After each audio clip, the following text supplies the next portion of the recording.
আসসালামু আলাইকুম রহমতুল্লাহ। জুমার দিনের বিশেষ কয়েকটি আমল। ১ নাম্বার, অন্য দিনের তুলনায় ফজরের সময় ঘুম থেকে আগে ওঠা। ২, গোসল করা, মেসওয়াকও করবেন। ৩, উত্তম ও পরিষ্কার কাপড় পরিধান করা।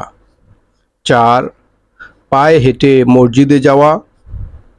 ৫, ইমাম সাহেবের কাছাকাছি বসা। ৬, মনোযোগ সহকারে খুতবা শোনা। ৭, খুতবার সময় কোনরূপ কাজ না করা বা কথাবার্তা না বলা। ৮, আতর বা খুশবু লাগানো। ৯, সূরা কাফ তেলাওয়াত করা, জুমার নামাজের আগে হোক বা পরে।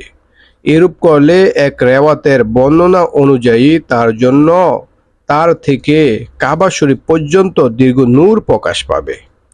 অন্য এক রেওয়াতে আছে, তার জন্য এক জুমা থেকে অন্য জুমা পর্যন্ত নূর চমকাতে থাকবে। সুবহানাল্লাহ।